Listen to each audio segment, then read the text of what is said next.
Assalamu alaikum viewers and welcome back to my channel Study Law with Bushra.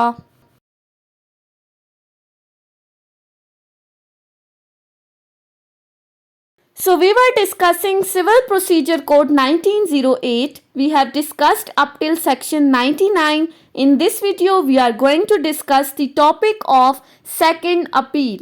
But before starting the discussion, I request you all to please subscribe to my channel and don't forget to press the bell icon for latest updates. Do share this video with your friends and don't forget to comment your feedback. So let's move towards the discussion. The topic of second appeal is explained from section 100 till section 103 of CPC. अपनी last video में हमने discuss किया था first regular appeal को।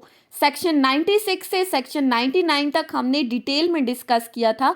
First regular appeal कहाँ file की जाती है? हायर फोरम के ऊपर, यानी कि जिस कोर्ट ने आपके केस में डिक्री पास की है उस कोर्ट से जो अपर फोरम है वहाँ पर आप उस डिक्री को चैलेंज करने के लिए अपील फाइल करोगे। और फर्स्ट रेगुलर अपील हमेशा क्वेश्चन ऑफ लॉ और क्वेश्चन ऑफ फैक्ट दोनों पर फाइल की जाती है। जबकि जो सेकंड अपील है, जो हमारा आज का टॉपिक है, वो क्या है? Appeal from appellate decrease. अब सबसे पहले हमने समझना है कि ये एपिलेट डिक्रीज क्या है, एपिलेट कोर्ट और एपिलेट डिक्रीज कौन सी हैं। सो हमने पहले क्या कहा था कि आपने सूट फाइल किया एक लोअर कोर्ट के अंदर। लेट्स सपोज सिविल कोर्ट में आपने सूट फाइल किया, सिविल कोर्ट ने एक डिक्री पास की, उस डिक्री को आप चैलेंज करने के लिए गए हायर फोरम पर। सिविल कोर्ट का हायर फोरम क्या है? District court. अब डिस्ट्रिक्ट कोर्ट ने जब आपने अपनी इस अपील को चैलेंज किया तो डिस्ट्रिक्ट कोर्ट जब इस अपील के ऊपर अपना कोई फैसला सुनाएगी, अपनी कोई डिक्री पास करेगी, तो उसको हम क्या कहेंगे? अब डिस्ट्रिक्ट कोर्ट हमारी एपिलेट कोर्ट बन गई, तो एपिलेट कोर्ट जो डिक्री पास करेगी उसको हम कहेंगे एपिलेट डिक्रीज। अब आज की वीडियो का हमारा टॉपिक क्या है कि इस एपिलेट डिक्री के ऊपर अगर हम फिर से अपील फाइल करते हैं, यानी कि इस एपिलेट डिक्री को अगर चैलेंज करते हैं, तो वो हमारे पास होती है सेकंड अपील। सिंपली एक डिक्री पास हुई, उस पर आपने अपील की, अपील में जब डिक्री पास हुई वो एपिलेट डिक्री बन गई। अब उस एपिलेट डिक्री को जब आप चैलेंज करोगे तो वो हमारे पास बन जाएगा सेकंड अपील। अब ये सेकंड अपील हम आज की इस वीडियो में सेक्शन 100 से 103 तक डिस्कस करेंगे। और याद रखें कि सेकंड अपील हमेशा क्वेश्चन ऑफ लॉ के ऊपर होती है, क्वेश्चन ऑफ फैक्ट के ऊपर आप सेकंड अपील फाइल नहीं कर सकते। और साथ ही साथ सेकंड अपील के लिए हमें कुछ ग्राउंड्स बता दिए गए हैं। हम हर चीज़ के ऊपर सेकंड अपील फाइल नहीं कर सकते, बल्कि सेक्शन 100 हमें कुछ ग्राउंड्स बता रहा है, सिर्फ इन्हीं ग्राउंड्स के ऊपर हम सेकंड अपील फाइल कर सकते हैं। सेक्शन 100 क्या कहता है? Save where otherwise expressly provided in the body of this code और by any other law for the time being in force. कि सीपीसी में जो प्रोविजंस बताई गई हैं सेकंड अपील से रिलेटेड या किसी और लॉ में कोई प्रोविजंस बताई हैं, उनको मद्देनजर रखते हुए an appeal shall lie to high court from every decree. अब यहां पर सेकंड अपील के बारे में क्या बता दिया है? सेकंड अपील कहां फाइल होगी? हमेशा हाई कोर्ट के अंदर। शेल का वर्ड यूज हुआ है, मैंडेटरी प्रोविजन है कि अपील जो है वो हाई कोर्ट में लाई करेगी for every decree passed in an appeal by any court subordinate to high court.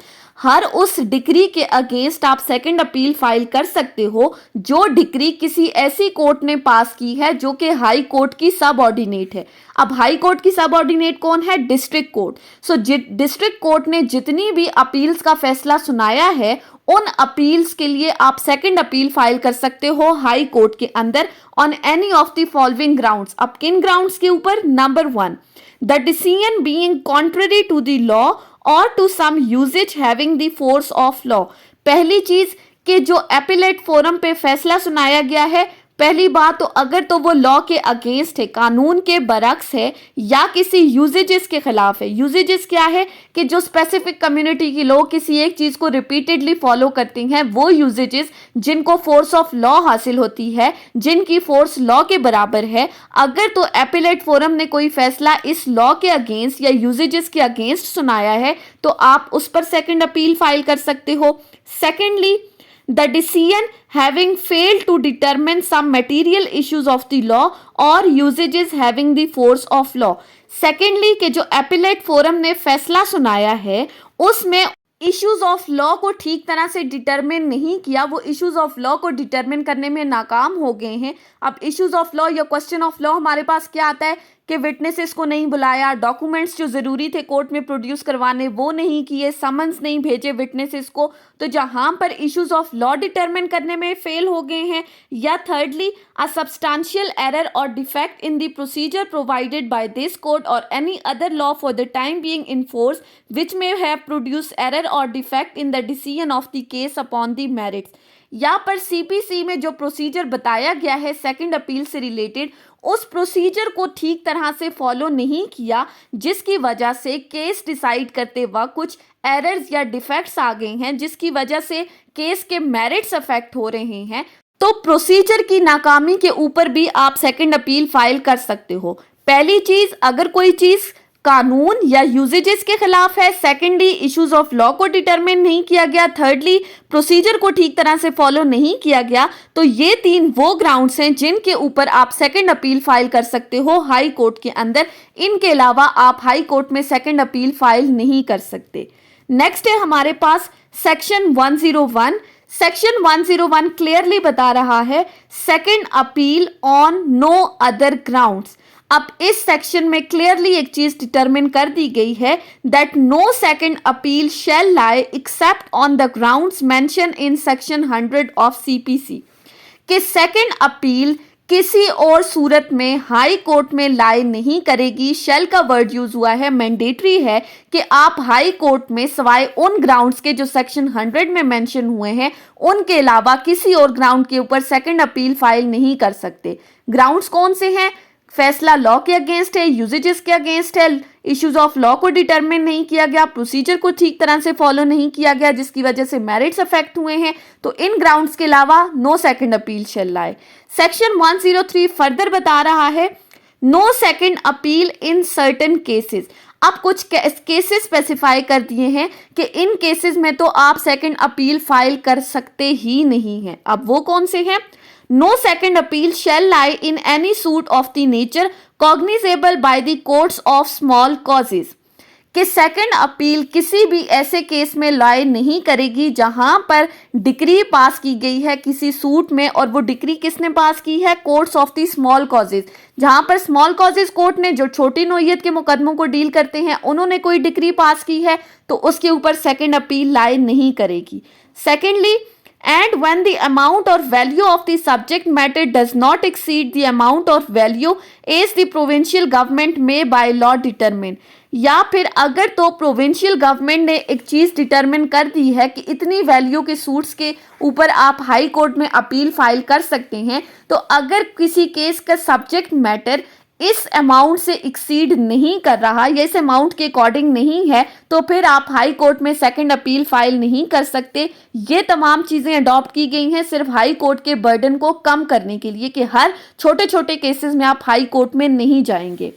उसके बाद है आज की वीडियो का last section, that is section 103, जो कि डील करता है power of high court to determine the issues of fact. अब इस सेक्शन के अगर आप टाइटल को देखें तो इश्यूज ऑफ फैक्ट्स की बात की गई है। हालांकि स्टार्टिंग में हमने डिस्कस किया था कि हाई कोर्ट के अंदर जब आप अपील फाइल करोगे तो वो सिर्फ इश्यूज ऑफ लॉ पे होगी, इश्यूज ऑफ फैक्ट्स पे नहीं होगी। ये सेक्शन बताता है कि कब हाई कोर्ट को पावर दी गई है कि वो इश्यूज ऑफ फैक्ट्स को भी डिटरमिन कर सकता है अपनी सेकंड अपील के अंदर।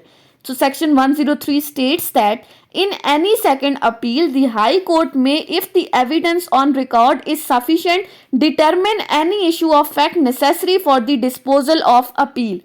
कि जब आपने हाई कोर्ट में सेकंड अपील फाइल की तो उस अपील को सुनते वक्त अगर तो हाई कोर्ट को लगता है कि इस केस से रिलेटेड जो रिकॉर्ड है वो सफिशिएंट है, जो एविडेंसेस हैं वो सफिशिएंट हैं, तो फिर वो इश्यूज ऑफ फैक्ट्स को डिटरमिन कर सकता है।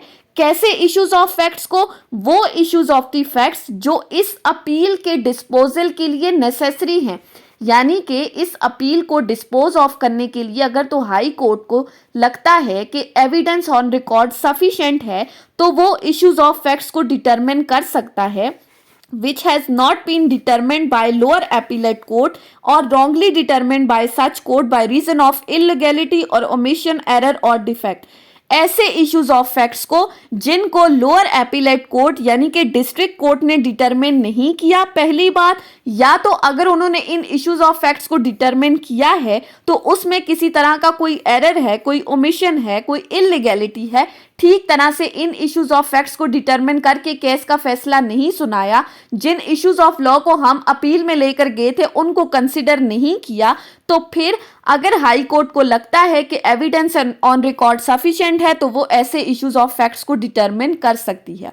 सिंपली सेक्शन 103 कहता है कि high court issues of facts को तब सेकंड अपील के अंदर डिटरमिन कर सकती है जब लोअर एपीलेट कोर्ट ने इन इश्यूज ऑफ फैक्ट को कंसीडर नहीं किया, या अगर उन्होंने कंसीडर करते हुए केस का फैसला सुनाया है तो वो उसमें किसी तरह का कोई एरर है, कोई डिफेक्ट है, रॉन्गली डिटरमिन किए हैं, तो फिर high court in issues of facts को डिटरमिन कर सकती है। That was all about today's lecture on section 100 till section 103 of CPC. I hope कि आपको ये लेक्चर समझ में आया होगा। अगर आपने इस वीडियो को अटेंटिवली सुना है तो अगर आपको ये वीडियो अच्छी लगी है तो इस वीडियो को लाइक करें, कमेंट करें और चैनल को ज़रूर सब्सक्राइब करें। अगर किसी भी किस्म की कोई कंफ्यूजन है तो आप कमेंट्स में मुझसे पूछ सकते हैं।